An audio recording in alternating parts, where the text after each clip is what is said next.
επιστρέφουμε εδώ στην πολύ δυνατή συχνότητα του Focus FM, στο Focus People 103,6. Συνεχίζουμε το απόγευμα της Κυριακής μας, πίνουμε το καφεδάκι μας στην πολύ όμορφη παρέα και συζητάμε για μια πρωτοφανή επέμβαση στα εσωτερικά του κράτους που εμένα προσωπικά με δυσαρεστεί.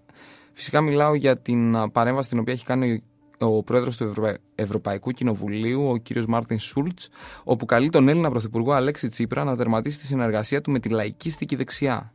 Μιλώντας στην κυριακάτικη έκδοση της Frankfurter Allgemeine Zeitung, ο Σούλτς λέει ότι θεωρεί λάθος τη μετεκλογική συνεργασία με τον Πάνο Καμένο, για τον οποίο μάλιστα δηλώνει χαρακτηριστικά: ένα σταύρος σε ιαλοπολείο, μου φαίνεται εξαιρετικός διπλωμάτης, συγκρινόμενος με τον κύριο Καμένο. Στη διάθεσή σας για όλα τα υπόλοιπα σχόλια. Ρε παιδί μου, είναι αυτό όμως που σχολιάζαμε και λίγο πριν στις διαφημίσεις, ότι και τόσο να μπλέκονται μέσα στα δικά μας τα χωράφια, μέσα σε πολλά εισαγωγικά, είναι και λίγο παρατραβηγμένο. Δηλαδή έχουμε να ασχοληθούμε με θέματα πολιτικής πάρα πολύ σημαντικά, τα κοινά, τα ευρωπαϊκά κτλ. Και κάθονται και ασχολούνται τώρα με το πώς θα χειριστεί η ελληνική κυβέρνηση τα άτομα με τα οποία έχει επιλέξει να συνεργαστεί. Και ποιοι θα μείνουν και ποιοι θα φύγουν και ποιοι είναι έτσι και ποιοι είναι αλλιώς. Θα χρησιμοποιήσω λίγο αργό, αλλά αυτό που λέγανε και στο χωριό μου: δώσε θάρρος στο χωριάτι να σ' ανέβει στο κρεβάτι. Τελείωσε. Παιδιά. Δώσαμε δικαιώματα, δώσαμε θάρρος και ουσιαστικά πλέον αυτό το πράγμα έχει γίνει λάστιχο και πλέον μπορούν και παρεμβαίνουν στο οτιδήποτε. Εγώ δεν θα κρίνω ούτε τον κύριο Καμένο ούτε το έργο του. Δεν το ξέρω κιόλας. Ένα μήνα είναι υπουργός ο άνθρωπος. 1,5 πόσο είναι. Όπως και όλη η υπόλοιπη κυβέρνηση. Μπορεί να είναι καλός, μπορεί να είναι ο χειρότερος. Δεν να κρίνουμε αυτή τη στιγμή εδώ και δεν είμαστε και κατάλληλοι να το κρίνουμε. Το θέμα είναι όμως ότι δεν έχει κανένας δικαίωμα να εγκαλεί την κυβέρνηση για τις επιλογές τις οποίες κάνει. Και χωρίς να κρίνω πάλι, θα πω ότι κανένας δεν είχε πρόβλημα με ένα άλλο κόμμα το οποίο ήταν ακριβώς στο ίδιο σημείο πάνω στον πολιτικό χάρτη. Και μιλάω φυσικά για το Λαός. Το κόμμα το οποίο είχε συνεργαστεί με την προηγούμενη κυβέρνηση. Το θέμα είναι ότι για κάποιο λόγο, αν με ρωτάτε για μικροπολιτικούς σκοπούς, ουσιαστικά χτυπάμε ό,τι βρούμε αριστερά και δεξιά. Ό,τι μπορέσουμε να βρούμε, Γιώργο. Δηλαδή... Το Λαός όμως δεν έστειλε λαθρομετανάστες. Εγώ το ξαναλέω, στη Γερμανία. Μα δεν έχει στείλει κανένας λαθρομετανάστης. Ήταν όμως, ούτε για κουγκί είπε, ούτε θα μπούμε μέσα τους, θα σπάσουμε, ούτε τίποτα. Είναι ατυχείς εκφράσεις, οι οποίες όμως και πάλι νομίζω ότι θα έπρεπε να κριθούν από το εσωτερικό και όχι από το εξωτερικό. Εντάξει, όμως όταν γίνεται μια διαπραγμάτευση, προφανώς λένε την άποψή τους και οι έξω. Εγώ θέλω να σημειώσω μόνο ένα πράγμα. Ότι μέσα σε 50 μέρες, 50-60 μέρες κυβέρνηση ΣΥΡΙΖΑ, έχουμε μαλώσει μόνο τον πλανήτη. Μέχρι και με την Κύπρο θα χάσουμε το 12 σε λίγο στην Eurovision. Δηλαδή σε τέτοια φάση έχουμε φτάσει. Το θέμα είναι όμως ότι η διαπραγμάτευση πρέπει να καταλάβουμε ότι γίνεται για τα οικονομικά και μόνο για τα οικονομικά. Για τίποτε άλλο αυτή τη στιγμή. Δεν έχουμε να συζητήσουμε ούτε για τη συνθήκη Σέγγεν, ούτε για όλα τα υπόλοιπα της Ευρώπης. Έχουμε ένα πρόβλημα οικονομικό, καθαρά οικονομικό, το οποίο τέλος πάντων στο εσωτερικό της Ελλάδας μεταφράζεται και ως κοινωνικό πρόβλημα, ως πολιτικό πρόβλημα. Αλλά αυτό είναι δικό μας θέμα. Όταν έχεις ένα πρόβλημα μέσα στην οικογένειά σου, τα συζητάς με την οικογένειά σου. Άντε και με έναν σύμβουλο ψυχικής υγείας όπως η κυρία Αναστασία. Δεν θα πας να τα συζητήσεις με τον γείτονα, ο οποίος θα έρθει και θα σε εγκαλέσει κιόλας για ποιο λόγο συμπεριφέρεσαι έτσι στο παιδί σου ή στην κόρη σου. Ή θα σου πει διώξει τον άντρα σου, διώξει ξέρω εγώ την παραδουλεύτρα σου. Είναι πολύ απλοϊκό το παράδειγμα, αλλά είναι ξεκάθαρο. Δηλαδή είναι πολύ παρόμοιο. Είναι τα δικά μας θέματα. Επίσης πιστεύω ότι ο κύριος Καμένος, εντάξει, έχει ένα ταπεραμέντο λίγο πιο φλογερό, ρε παιδί μου, άνθρωπος. Νομίζω και ότι και ο κύριος Τσίπρας, ο πρωθυπουργός της χώρας, ότι το ήξερε αυτό το πράγμα. Ήξερε και νομίζω ότι και ήταν, πιστεύω, πολύ στρατηγικές οι επιλογές του. Γι' αυτό και τον επέλεξε. Εγώ πάλι, παιδιά, συγγνώμη, αλλά θα πω ότι το γεγονός ότι δεν αρέσει σε αυτούς σημαίνει ότι πρέπει εμάς να μας κάνει να ευχαριστιόμαστε. Ναι, να τους ζητάμε λεφτά. Του ζητάμε λεφτά, εντάξει, και δεν είναι ότι θα. Για να μας δώσουν τα λεφτά πρέπει να είναι και λίγο ευτυχισμένοι. Πρέπει να διώξουμε τον Καμένο. Όχι, δεν λέω να διώξουμε τον Καμένο. Προφανώς δεν πρέπει να διώξουμε τον Καμένο, αλλά δεν μπορούμε να τους βρίζουμε όλη μέρα και να ζητάμε και λεφτά. Όχι να τους βρίζουμε, αλλά το Κέσσαρι στον Κέσσαρα. Έτσι, εντάξει. Να αποδίδονται. Έχω ένα φίλο, ο οποίος έδωσε ένα άλλο παράδειγμα, πολύ πετυχημένο, τώρα μου ήρθε, χωρίς να θέλω να πω κάτι. Είναι σαν να πας στην τράπεζα, να ζητήσεις λεφτά και να σου πει αυτό στην τράπεζα για ποιο λόγο παντρεύτηκες αυτή που παντρεύτηκες. Δηλαδή για όνομα του Θεού. Πρέπει να τον ευχαριστήσω, να τον κάνω και ευτυχισμένο. Δεν μ' αρέσει. Δεν μ' αρέσει. Η αλήθεια είναι ότι είμαστε τόσο πολύ στο μάτι του κυκλώνα και στο στόχαστρο που ό,τι γίνει τώρα σε όποιο υπουργείο ή όποιος αρμόδιος υπουργός ή κάποιος ο οποίος να είναι μέσα στην κυβέρνηση, με το παραμικρό ψεγάδι ή κίνηση είτε οτιδήποτε, κατευθείαν θα χαρακτηριστεί όχι μόνο από εμάς, αλλά και από όλους τους υπόλοιπους, έτσι. Εμένα αυτό το οποίο με έχει σοκάρει τώρα τις τελευταίες μέρες, πέρα από όλα αυτά είναι τα εύκολα. Είναι αυτό το οποίο είπε η κυρία Παναρίτη. Λοιπόν, η κυρία Παναρίτη λοιπόν έκανε την εξής καταπληκτική δήλωση, ότι έχει πέσει στο τραπέζι των διαπραγματεύσεων ένα πάγωμα σε μισθούς και συντάξεις. Για όσους δεν ξέρουν, η κυρία Παναρίτη είναι ουσιαστικά σύμβουλος του κυρίου Γιάννη Βαρουφάκη και ανήκει στο δημιουργικό προσωπικό του Υπουργείου Οικονομικών. Οπότε είχε πέσει κάποια στιγμή στο τραπέζι ότι ένα πάγωμα ίσως και για έναν, ίσως και για δύο, ίσως και για παραπάνω, δεν ήταν ξεκάθαρο, μήνες σε μισθούς και συντάξεις. Και αυτό φυσικά ξέσπασε ένα άλλο από τη στιγμή που ακούστηκε, γιατί η λέξη η οποία έχει φύγει από το στόμα αυτό που το είπε, μετά δεν ξαναγυρνάει πίσω και ειδικά στην σημερινή εποχή όπου τρέχει με την ταχύτητα με την ταχύτητα του ίντερνετ, θα έλεγα. Λοιπόν, εγώ δεν θα σταθώ καθαρά σε αυτό, γιατί αυτό το πολυσχολιάστηκε κιόλας. Αυτό που θέλω να πω είναι γιατί σοκάρει τόσο πολύ η στάση των πληρωμών στο δημόσιο, ενώ έχει γίνει στάση πληρωμών στον ιδιωτικό τομέα εδώ και 6 μήνες. Δηλαδή, γιατί μας σοκάρει τόσο πολύ? Γιατί ρε εσύ Γιώργο, το ελληνικό δημόσιο, τόσο καιρό για το ελληνικό δημόσιο συζητάμε. Είναι η μεγάλη μας πληγή, νομίζω, το ελληνικό δημόσιο. Έτσι δεν είναι? Είναι μια μεγάλη πληγή, η οποία φυσικά ταΐζει και πάρα πολλές οικογένειες και το έχουμε πει 1000 φορές, κάθε οικογένεια έχει και το δημόσιο υπάλληλό της. Απλά το θέμα είναι ότι αυτή τη στιγμή το ελληνικό δημόσιο, σύμφωνα με το capital.gr, διάβασα ένα άρθρο από μέσα, χρωστάει ουσιαστικά περίπου γύρω στα 5 δις στον ιδιωτικό τομέα. Περιμένουν δηλαδή 5 δις. Και πάνω από 10.000 επιχειρήσεις διεκδικούν από το κράτος μέχρι και επιστροφή ΦΠΑ περίπου 1 δις ευρώ. Δηλαδή μιλάμε τώρα για ποσά τα οποία αν μπαίναν μέσα στην οικονομία θα δίνανε μια ανάσα. Και πού θα δίνανε ανάσα? Σε αυτούς που χρειάζονται να πάρουν πρώτες ύλες από το εξωτερικό και προϊόντα, τα οποία επί της ουσίας δεν μας τα δίνουν πλέον, γιατί με κάποιες επιλογές και της σημερινής κυβέρνησης και της προηγούμενης και όλων των υπολείπων, φτάσαμε σε ένα σημείο να μην μας δίνουν αν δεν δώσουμε μπροστά τα χρήματα. Ποιος θα τα πληρώσει αυτά και τι θα γίνει? Δεν περιμένω να μου απαντήσετε. Είναι ρητορική ερώτηση, γιατί με κοιτάτε με απορία. Λοιπόν, προφανώς πρέπει άλλοι να απαντήσουν. Στην παρέα μας θα έχουμε και έναν πολιτικό σήμερα, όπου νομίζω θα μας δώσει κατάλληλες απαντήσεις σε πολλά ερωτήματα. Θα έχουμε έναν εκρηκτικό πολιτικό. Άλλοι τον λατρεύουν για αυτό που είναι, άλλοι τον βρίζουν έντονα. Όπως και να έχει, αυτός σου γουστάρει, νομίζω, αυτό που είναι. Ο λόγος φυσικά γίνεται για τον εκπρόσωπο της Νέας Δημοκρατίας. Κοινοβουλευτικός εκπρόσωπος της Νέας Δημοκρατίας και βουλευτής ο Άδωνης ο Γεωργιάδης. Ακριβώς. Οπότε στην παρέα μας θα είναι τηλεφωνικά για να κάνουμε μια κουβέντα εφόλης της ύλης. Για την παρούσα φάση, πάμε να ακούσουμε λίγο μουσικούλα ακόμα και επιστρέφουμε.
You've been hurt before by the ones that said they only loved you more. Inflicted pain and scars of sorrow, like an empty shell I wait for tomorrow. I said you're wondering why you walked away. Did I ever do you wrong in any way? Was there something I said to you that made you change? There is no more sun, there's only cloudy days.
Λοιπόν, ξανά στα χέρια μας η FAZ ή αλλιώς Frankfurter Allgemeine Zeitung, η οποία αυτή τη φορά... Τα φτιάξες τα γερμανικά σου. Τα βελτιώνω, τα φροντίζω, γιατί με κοροϊδεύουν κάποιοι για τα γερμανικά μου, τα οποία φυσικά είναι πενιχρά, μιας και δεν γνωρίζω γερμανικά, οπότε διαβάζω κι εγώ όσο μπορώ καλύτερα. Λοιπόν, τι συμβαίνει τώρα? Τα προηγούμενα τα οποία είπαμε συμπληρώνονται με έναν τρομακτικά όμορφο συνδυασμό βάσει των λεγόμενων του Πρωθυπουργού μας, ο οποίος σήμερα στη γερμανική εφημερίδα της Φραγκφούρτης εξέφραζε φόβους ότι η Ελλάδα θα αντιμετωπίσει πιθανότατα ένα πρόβλημα ρευστότητας στο τέλος του τρέχοντος μηνός.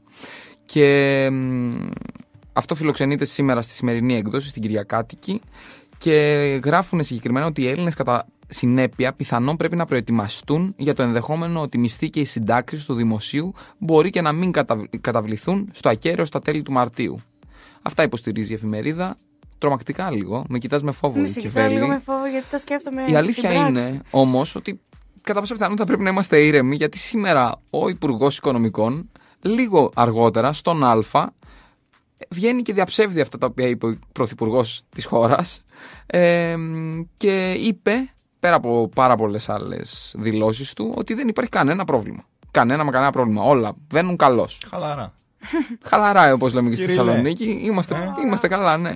Λοιπόν, δεν έχουμε κανένα πρόβλημα. Όλα είναι καλά. Το μόνο πρόβλημα είναι ότι η Νέα Δημοκρατία άφησε άδεια ταμεία και ότι ουσιαστικά δεν πρόκειται να παγώσουν κάτι. Και θα νομίζω είπε ότι δεν τίθεται θέμα ύφεσης γενικά. Είπε ότι θα υπάρξει λελογισμένο timing. Μάλιστα. Αυτό δήλωσε. Λοιπόν, οπότε φαντάζομαι ότι εφόσον το λέει ο Υπουργός Οικονομικών αυτό και το είπε γύρω στο 10 λεπτό αργότερα από τη στιγμή που βγήκε η Frankfurt και τα λοιπά. Ναι. Λοιπόν, ναι, δεν με πάνε τα γερμανικά. Φαντάζομαι ότι είναι όλα καλά. Είναι η τελευταία δήλωση. Η τελευταία δήλωση ήταν καλύτερη. Οπότε πιστεύω ότι αυτή πρέπει να κρατήσουμε. Τι λέτε? Εντάξει, θεωρώ γενικά ότι θα πρέπει να προσέχει λίγο ένας τι λέει ο άλλος. Να υπάρχει δηλαδή ένα τάκτ μεταξύ τους. Αλλά θεωρώ πως ο αρμόδιος υπουργός πάνω στο συγκεκριμένο θέμα έχει σίγουρα καλύτερη εικόνα. Έτσι δεν είναι? Έτσι πιστεύω. Έτσι πιστεύω και εγώ. Φαντάζομαι ότι ο κύριος Τσίπρας, ο πρωθυπουργός μας, ίσως επηρεάστηκε λίγο παραπάνω, ίσως το είπε κάπως διαφορετικά και γράφτηκε κάπως διαφορετικά. Ναι, γιατί ξαναλέω ότι ξέρουμε πώς λειτουργούν τα θέματα. Και τα γερμανικά. Φαντάζομαι ότι η γερμανική μετάφραση είναι πιο δύσκολη από τα ελληνικά στα ελληνικά, από τα γερμανικά στα ελληνικά, που και πάλι τα ελληνικά στα ελληνικά είναι δύσκολα να μεταφραστούν. Μόλις πήρα μήνυμα πάντως για τα γερμανικά σου ότι είναι καταπληκτικά. Ευχαριστώ πολύ όλο. Μπορείς να αρχίσεις να μας μιλάς στα γερμανικά, Γιώργο, κάποιες στιγμές για να. Ξέρεις τι, φοβάμαι ότι όπως με το Σόιμπλε έγινε αυτό που έγινε, θα υπάρξει κανένα περίεργο διάβημα της ελληνικής κυβέρνησης για τα γερμανικά μου και θα έχω προβλήματα, γιατί εγώ δεν είμαι και υπουργός οικονομικών της Γερμανίας, κατάλαβες, θα μείνω ακάλυπτος. Ό,τι με καλύψετε εσείς εδώ μέσα. Λοιπόν, και τώρα τι συμβαίνει? Δημιουργική ασάφεια συμβαίνει, εγώ αυτό νομίζω. Προβλήματα πολλά. Εντάξει, νομίζω ότι έχει ένα πρόβλημα συντονισμού η κυβέρνηση, αν και επικοινωνιακά ως τώρα θεωρώ ότι τα πήγε πολύ καλά. Έχει ένα πρόβλημα συντονισμού. Άλλα λέει ο ένας, άλλα λέει ο άλλος, και ο κύριος Λαφαζάνης πρόσφατα βγήκε και είπε ότι δεν είναι μόνο στον κύριο Βαρουφάκη. Η διαπραγμάτευση δεν κάνει μόνο ο κύριος Βαρουφάκης σε ό,τι αφορά τις δεσμεύσεις που έκανε ο ΣΥΡΙΖΑ προεκλογικά, ότι αυτές οι δεσμεύσεις θα υλοποιηθούν όλες, δήλωσε ο κύριος Λαφαζάνης.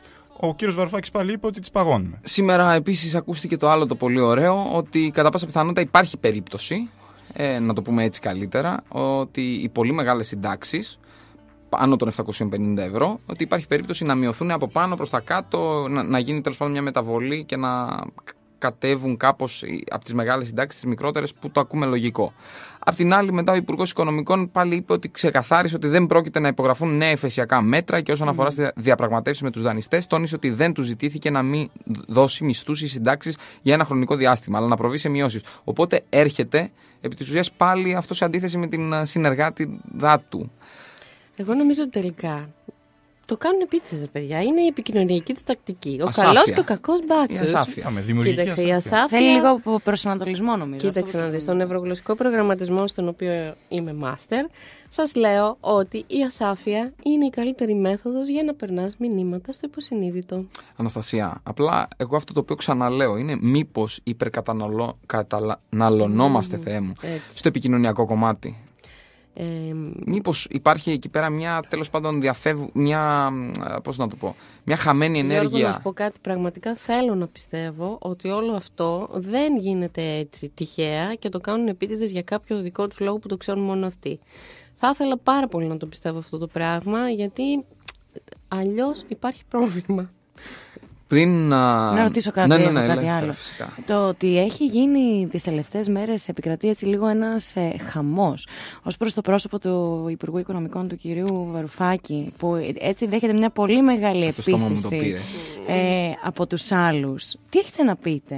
Έχω να πω ότι βγήκε πάρα πολύ όμορφο στις φωτογραφίες. Αυτό έχω να πω, ότι έχει τρομερή φωτογένεια. Και όταν και αν επιβεβαιωθούν αυτά τα οποία λέει η γερμανική Bild, ότι δηλαδή υπάρχει περίπτωση να φύγει για μια ενδεχόμενη αποχώρηση ή τουλάχιστον παραγωνισμό του Υπουργού Οικονομικών, ότι μπορεί κάλλιστα να ασχοληθεί και με τον κλάδο των υψηλά αμοιβόμενο του φωτογραφικού modeling. Έχει πολύ καλή. Έχει πολύ ωραία, έχει φωτογένεια. Και αυτός και η γυναίκα του. Ναι. Εξαιρετικά. Και έχει και fan club πλέον. Εννοείται. Οι βαρουφίτσες. Υπάρχει πολλοί κόσμος που τον στηρίζει τώρα, κακά τα ψέματα. Απλά είναι ίσως λίγο το στυλ του πιο διαφορετικό από αυτό που έχει συνηθίσει ο κόσμος, οπότε λίγο ξενίζει. Πάμε πάλι στα ίδια. Και το διαφορετικό αυτό πρέπει να βάλετε. Εντάξει, γιατί να βάλετε, είναι διαφορετικό. Μπούλινγκ στο Βαρουφάκι. Μπούλινγκ στο Βαρουφάκι κάνουν, έλεος. Απλά το θέμα είναι ότι πρέπει ο Υπουργός Οικονομικών μιας χώρας, η οποία ενδέχεται να είναι και σε μια δεινή κατάσταση την οποία να μην γνωρίζουμε, να μην έχουμε καταλάβει ακόμα, νομίζω ότι θα έπρεπε να είναι λίγο πιο συγκροτημένος. Δηλαδή, αν ήμασταν η Ελβετία και ήταν όλα τέλεια, νομίζω ότι δεν θα υπήρχε πρόβλημα και να κάνει και μια φωτογράφηση. Βέβαια και ο ίδιος σήμερα είπε ότι μετάνιωσε για τη φωτογράφηση την οποία έκανε. Ξέρεις κάτι, όλα αυτά, Γιώργο, πιστεύω θέλουν λίγο περισσότερη σκέψη σε αυτή την περίοδο την οποία διανύουμε. Δηλαδή, ένας Υπουργός Οικονομικών και όλοι οι υπουργοί, όχι μόνο οικονομικών, όλοι οι υπουργοί στα αρμόδια υπουργεία, σε αυτή την περίοδο που είναι η Ελλάδα σε αυτή την κατάσταση, δεν πρέπει να δίνουν στόχο. Ένας άνθρωπος να τους κάνει πώς να το πω, να διαχειριστεί λίγο την εικόνα του, το image. Ξέρεις κάτι, δεν μπορούν να κάνουν άλλες προσλήψεις για να δεχτούν άλλους συμβούλους, είναι λίγο στενά. Λοιπόν, κάνουμε έκκληση, όποιος είναι image maker. Όχι, μπορώ να πάω σύμφωνα με τον νευρογλωσσικό προγραμματισμό να τους πω πώς πρέπει να συμπεριφέρονται και να μιλάνε. Λοιπόν, σας προσφέρουμε την κυρία Αναστασία. Θα σε πάρω μαζί μου στην Αθήνα από εβδομάδα. Διατίθεμαι, παιδιά. Πραγματικά. Θα ξανακατεύεις στην Αθήνα. Έτσι λέω, Γιώργο. Δεν θα είσαι εδώ. Θέλεις να το συζητήσουμε στον αέρα? Τώρα. Όχι, θα είμαι στο πήγαινε έλα, η αλήθεια είναι. Είμαι σε μια μεταβατική περίοδο και εγώ. Έτσι λίγο βολιδοσκοπώ την κατάσταση από εκεί. Ανταποκρίτρια. Είμαι ανταποκρίτρια. Θα είμαι στην καρδιά. Ποιος στην καρδιά δεν γίνεται, δηλαδή καλύτερα από εκεί. Θα το σεβαστώ.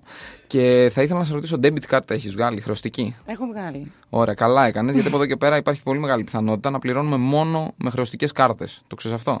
Όχι, για ναι, και όμως υπάρχει μια πρόταση, την οποία εγώ προσωπικά και με την ιδιότητά μου του οικονομολόγου πιστεύω ότι είναι μια λύση αρκετά καλή και έρχονται πληρωμές μόνο με κάρτες. Τι σημαίνει αυτό? Ότι υπάρχει το επιτελείο του κυρίου Δραγασάκη, ουσιαστικά επεξεργάζεται μια νέα πρόταση, η οποία λέει ότι θα υπάρχει ένα φορομπόνους για όσους χρησιμοποιούν αποκλειστικά και μόνο τη χρεωστική τους κάρτα. Θα συναλλάσσονται λοιπόν με όλους τους επιχειρηματίες, στους οποίους θα δοθεί μια μια φορητή συσκευή, η οποία θα διαβάζει την χρεωστική κάρτα, η οποία μάλιστα από ό,τι λένε θα καλυφθεί με έσοδα με χρηματοδοτήσεις της Ευρωπαϊκής Ένωσης. Και όπως αναφέρουν τα νέα, οπότε καταλαβαίνουμε ότι έχει μια βάση όλο αυτό, σχεδιάζεται μια παροχή κινήτρων και όχι ουσιαστικά επιβάρυνση αυτών που δεν θα το χρησιμοποιούν. Καλό κατά τη γνώμη μου, ενώ τέλος για όλους τους επιχειρηματίες οι οποίοι θα αναγκαστούν να χρησιμοποιούν αυτό το μέτρο, ουσιαστικά θα υπάρχουν δύο λογαριασμοί πλέον. Ένας λογαριασμός που θα παίρνουν όλα τους τα χρήματα εκεί ξεκάθαρα από το ΦΠΑ, χωρίς ΦΠΑ δηλαδή, και ένας λογαριασμός που θα πηγαίνει το ΦΠΑ, ούτως ώστε να μην μπαίνουν ποτέ σκέψεις δεύτερες για το αν θα χρησιμοποιηθούν τα χρήματα του ΦΠΑ όπως έχουν γίνει κατά καιρούς από διάφορους, αν θα μπορούσαμε να τα πάρουμε αυτά για να τα χρησιμοποιήσουμε για κάτι που μας χρωστάει το δημόσιο. Εδώ θα είμαστε, θα το δούμε. Νομίζω ότι κάπου εδώ ήρθε η ώρα να ακούσουμε ένα τραγουδάκι, λίγο να χαλαρώσει το κλίμα, γιατί περνάμε και σε ειδήσεις. Θα ακούσουμε και ειδήσεις και μετά έρχεται αναμένουμε την συνέντευξη. Εκλεκτή αυτή. Παρέα του με τον εκλεκτό κύριο Άδωνη Γεωργιάδη στην παρέα μας να σχολιάσουμε την επικαιρότητα. Let's light it up until our hearts catch fire.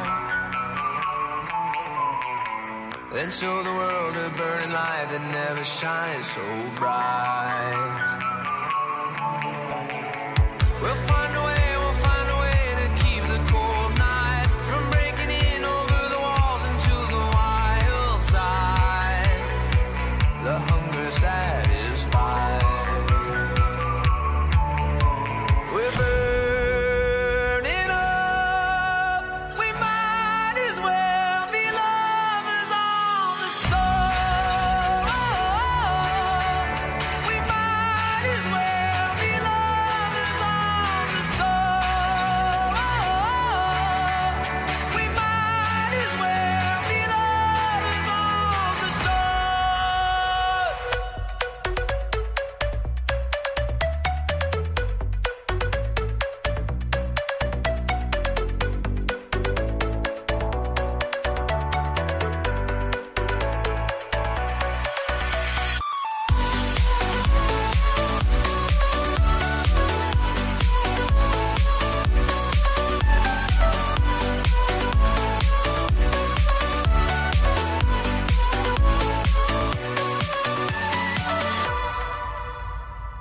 We'll never know what stands behind the door.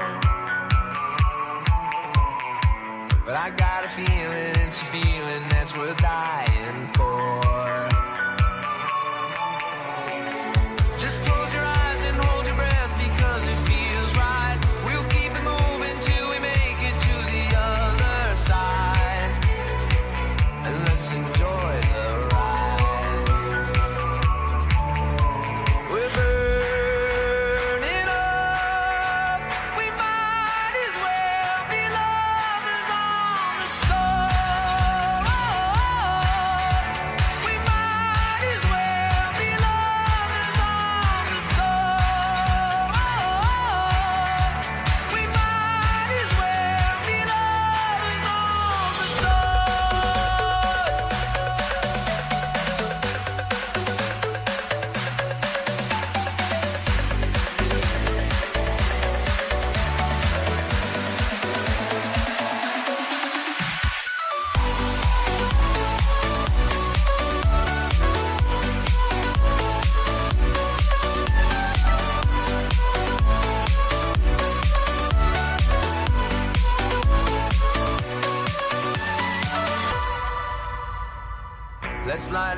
Let's light it up until our hearts catch fire.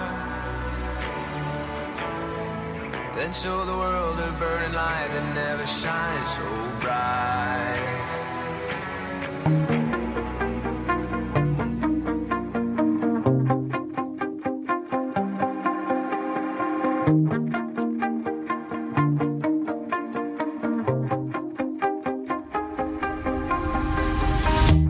You shot it out, but I can't hear a word you say.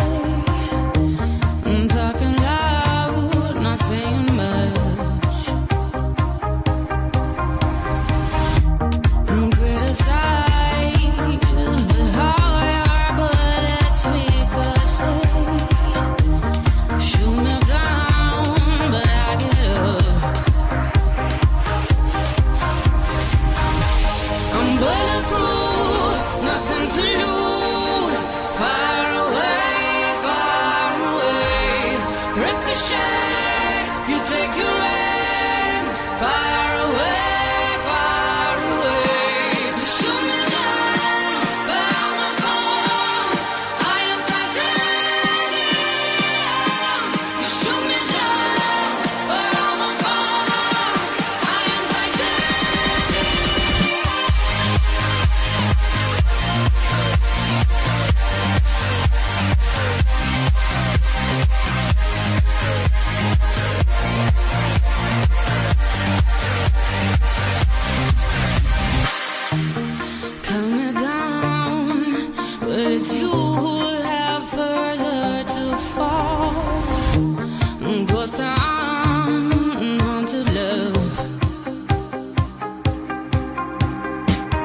take your aim far away, far away.